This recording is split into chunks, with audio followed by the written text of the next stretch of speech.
Welcome back. ख़राब दिन market के लिए और अभी भी इंडस्ट्रीज डे लो के काफ़ी करीब। मिड कैप इंडेक्स देखिए अब एक बार ज़रा 1000 पॉइंट नीचे हटता, अभी एकदम से एक और नॉक आया मिड कैप इंडेक्स में और वो 1000 पॉइंट का मूव। एडवांस डिक्लाइन आएगा आपकी स्क्रीन पर और एडवांस डिक्लाइन इस समय काफ़ी ख़राब होता हुआ करीब करीब 1:3 से ज़्यादा का इस समय एडवांस डिक्लाइन। अनुज, ये हमारे इंटरनल्स ही लग रहे, क्योंकि कल हम थोड़ा सा एशिया को ब्लेम कर सकते थे, वहां पर वीकनेस थी। आज भी एशिया में ज्यादा कुछ अच्छी तस्वीर नहीं उभर कर आई है, लेकिन इतना नेगेटिव रुझान क्यों, अचानक क्यों होना चाहिए? देखिए, एक पिक्चर आई थी विद्या बालन की, द डर्टी पिक्चर। उसमें विद्या बालन बोलती हैं कि पिक्चर सिर्फ 3 वजह से चलती हैं, एंटरटेनमेंट एंटरटेनमेंट एंटरटेनमेंट।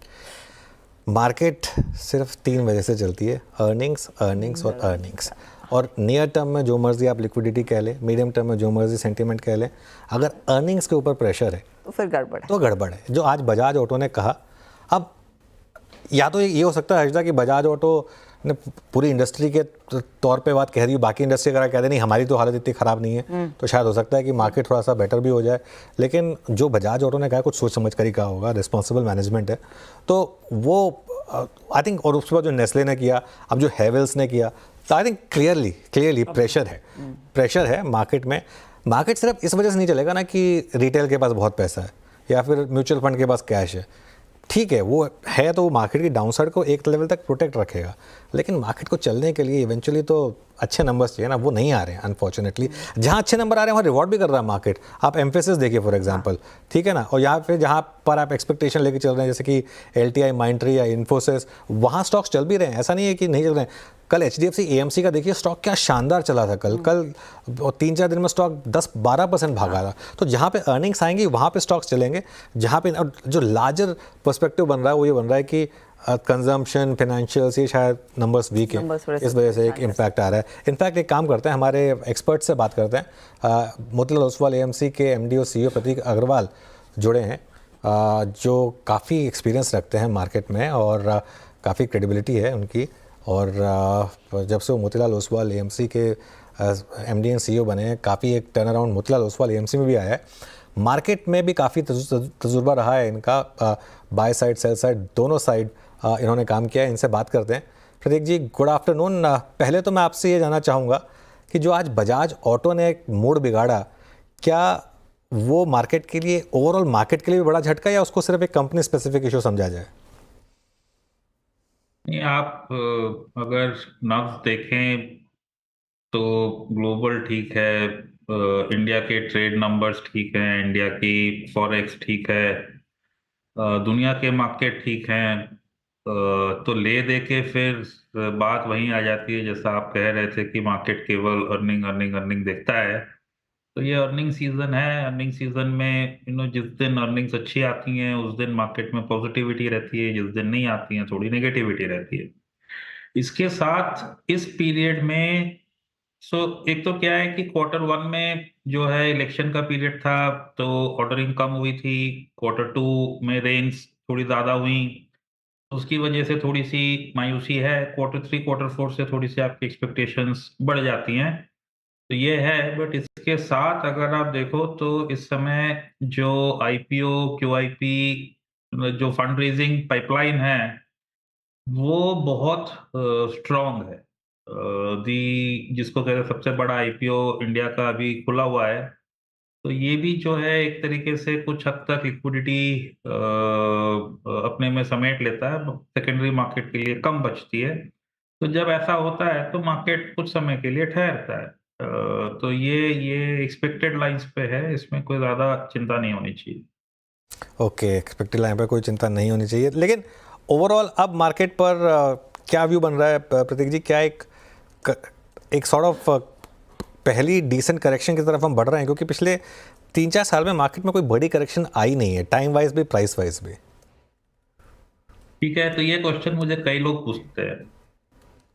मैं कहता हूं पिछले 10 सालों में, पिछले 15 सालों में जिन भी वजहों से आपको बड़ी करेक्शन मिली है उनको लिखिए। ओके, 2008 में लीमैन हुआ था, क्या लीमैन वापस हो सकता है? लोग बाहर के मार्केट देखते हैं।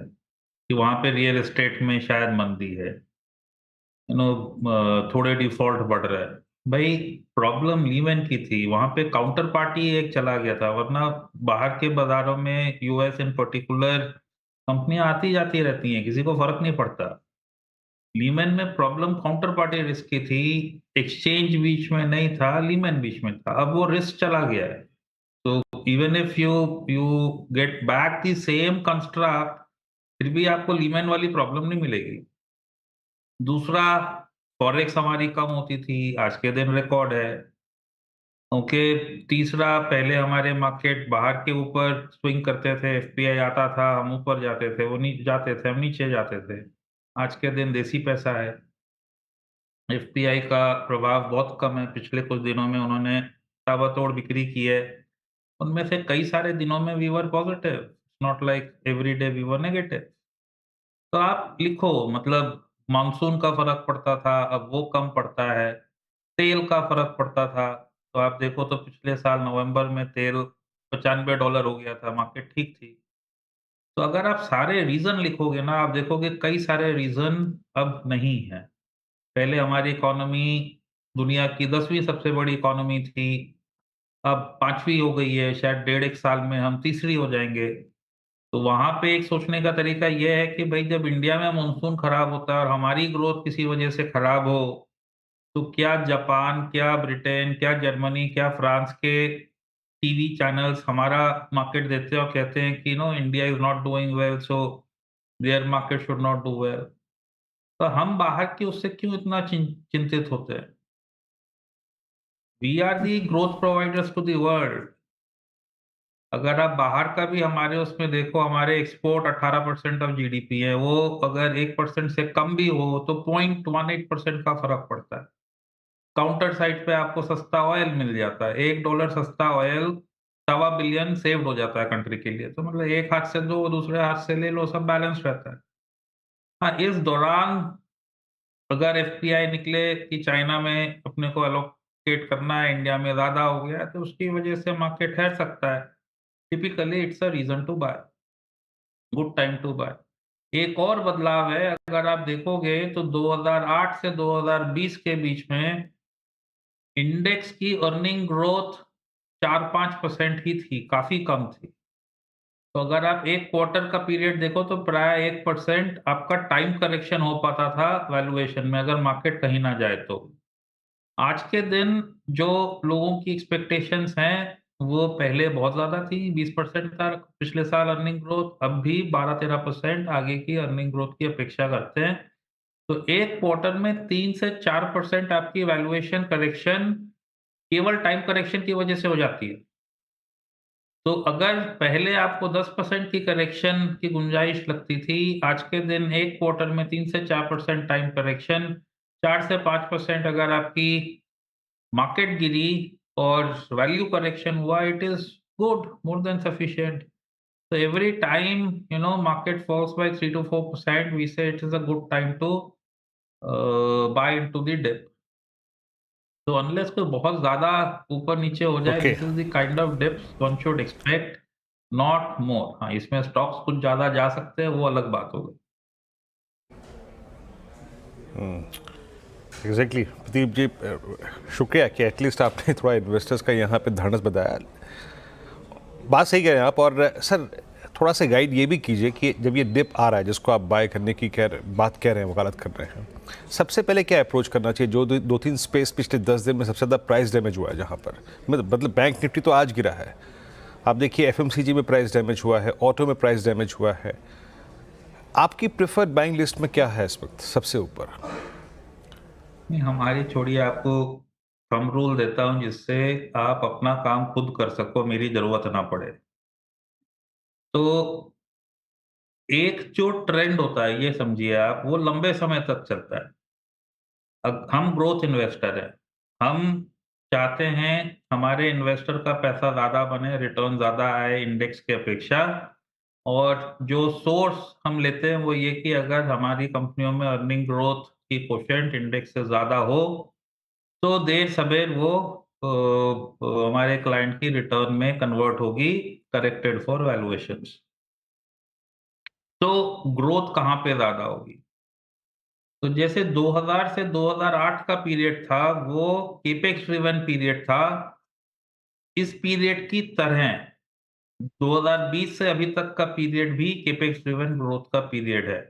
उस वाले पीरियड में भी पहले गवर्नमेंट ने आके स्पेंड किया था और इन दी सेकंड हाफ जो कॉर्पोरेट इंडिया था दे स्टार्टेड टू स्पेंड और कुछ ऐसा ही इस बारी भी उम्मीद की जा रही है। तो जब ऐसा होता है तो आपको मालूम है कि आपको कैपेक्स वाली जो कंपनियां हैं, जो उनकी बेनिफिशियरीज हैं, उनमें ढूंढना चाहिए। थीम्स अलग हो सकती हैं, कभी रिन्यूएबल की आएगी, कभी रेलवे की आएगी, कभी डिफेंस की आएगी, कभी कुछ। आप उसको देख लें और उनमें जो स्टॉक्स की ग्रोथ हायर हो, ग्रोथ कोशेंट हायर हो, वैल्यूएशन ठीक हो, that is where one has to look at. तो trends continue for long is the small story, short story है। जैसे ही आप वो समझ जाओगे, इधर-उधर बिखराव से आप बच जाओगे। हम्म 2008 से 20 का जो पीरियड था वो कंजम्पशन ड्रिवन ग्रोथ था, मतलब 12। हम्म अब वैसा नहीं है। एक और एक सिंपल एग्जांपल बोलता हूँ, we keep saying this is time for alpha. Alpha कैसे बनती है? अल्फा बनती है अगर मार्केट में एक स्पेस हो जहाँ पे ग्रोथ काफ़ी ज़्यादा आए और काफ़ी लंबे समय तक आती रहे। जैसा कि 90 के दशक में सॉफ्टवेयर ने किया था, तो आप देखो पिछले 3-4 सालों में ऐसी कितनी सारी नई स्पेसेस एक साथ आई हैं। न्यू टेक आया, रिन्यूएबल आया, डिफेंस आया, इलेक्ट्रॉनिक मैन्युफैक्चरिंग आई, 4-5 स्पेसेस और भी ऐड होती जा रही है। So we say this period is like nothing that we have seen from 90s till now. इतनी सारी नई स्पेसेस जहाँ पे स्ट्रॉन्ग ग्रोथ है और लंबे समय तक नई स्पेसेस में लंबे समय तक ग्रोथ अच्छी रह सकती है। हम्म। हमारा फोकस वहाँ है। तो नहीं, जब आप नई स्पेसेस कहते हैं प्रतीक जी, आप वो किस किस स्पेसिफिक सेक्टर की बात करेंगे? क्योंकि नई स्पेसेस तो न्यू इकोनॉमी स्टॉक्स में भी है, नई स्पेसेस न्यू रिन्यूएबल एनर्जी वाले प्ले में भी है। तो कारों के नाम लिए मैंने, न्यूटेक किया, रिन्यूएबल हो गया, इलेक्ट्रॉनिक मैन्युफैक्चरिंग हो गई। अगर आप पहले हम्म देखो तो एक ही अस्पताल था, अब काफ़ी सारे अस्पताल हो गए। करेक्ट। ज्वेलर केवल एक था, अभी काफ़ी सारे हो गए। सो ये जो कई सारी न्यू स्पेसेस आई हैं, रिन्यूएबल जो पहले थी ही नहीं, अब आ गई है, सोलर आ गई है, उसमें पहले केवल शायद विंड थी। डिफेंस जो थी, वो पहले कुछ और ही करते थे, आज आज के दिन कुछ और ही उसमें समा बंधा हुआ है। तो ये अगर आप देखो ना, अगर 8 से 20 की स्टोरी इंडेक्स की स्टोरी थी, आप इंडेक्स से लार्ज कैप इंडेक्स की उससे बाहर जाते थे तो आप हेडविंडेड हो जाते थे, आपको अर्निंग की टेलविंड नहीं मिलती थी, आपको परफॉर्मेंस की टेलविंड नहीं मिलती थी। जो अभी का पीरियड है वो डिफरेंट है। एक सेक्टर नया नहीं आया है, कई सारे सेक्टर एक साथ नए आए हैं, ऐसा पहले कभी नहीं हुआ। और अगर आप देखो हमारे पोर्टफोलियो को तो आप देखोगे कि ये जो न्यू स्पेसेस हैं वो हमारे यहाँ उनका रिप्रेजेंटेशन बहुत ज़्यादा। यही एक चीज़ हम मतलब आई थिंक पिछले 1 डेढ़ साल से कह रहे हैं, this is the time for alpha. Alpha और वो नए जो सेक्टर्स उभर कर आए हैं उनमें देखने को मिलेगा। लेकिन कुछ ओल्ड सेक्टर्स जो निराश कर रहे हैं, आज मिसाल के तौर पर बजाज ऑटो, जिस तरह की कमेंट्री आई, अब नॉर्मली फेस्टिव सीजन में और स्पेशली इस साल ये उम्मीद थी कि टू व्हीलर सेल्स वैसे भी लीडरशिप पोजीशन में हैं, एटलीस्ट वो डेटा इस पिछले महीने का वही इशारा कर रहा था। अब बजाज ऑटो कुछ और ही रियलिटी की बात कर रहा है। बजाज ऑटो कह रहा है कि सिर्फ 1 से 2% की इंडस्ट्री ग्रोथ देखने को मिली है in first 15 days of festive period, जहां पर अनुमान 5 से 6% का था। ये फिर ओवरऑल रूरल कंजम्पशन या फिर वो पूरी कंजम्पशन थीम पर बड़ा सवाल उठा रहा है। जैसा मैंने पहले भी कहा, लंबा दौर चलता है जब केपेक्स टेक्स प्रेसिडेंस। आपको कंजम्पशन ग्रोथ वाइज केपेक्स से कम दिखेगा, ये पीरियड वो चल रहा है। दूसरा, अगर आप रूरल की बातें करें तो एक टाइम था जब रूरल लेड ग्रोथ, क्योंकि एक पलायन हो गया था आपके शहरों से, लोग कोविड के टाइम रूरल इंडिया चले गए थे। तो वहाँ की जो कंजम्पशन थी थोड़ी बढ़ गई, अगर मैं एक ट्रेंड की बात करूँ। अब अगर वो वापस शहर में आ गए हैं, तो आपको रूरल इंडिया में वो वाली एक हेडविंड हो गई। तो सेम चीज़ बार-बार एक्सपेक्ट करना गलत है। और दूसरा, इन हाइली पेनिट्रेटेड कैटेगरीज़ ग्रोथ तो कोई नई चीज लाओगे तभी आएगी ना। तो इस स्पेस में भी वी से आइस वाली जो व्हीकल्स हैं, व्हीकल मैन्युफैक्चरर्स हैं, वो तो कल की स्टोरी हो गई। फ्यूचर की story is electric vehicle guys.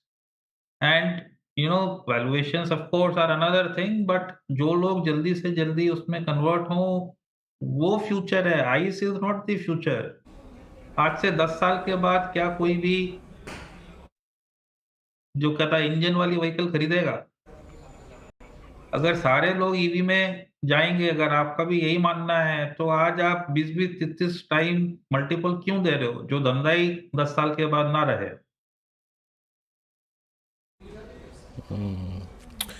Pradeep ji, बहुत बहुत शुक्रिया आप इस कार्यक्रम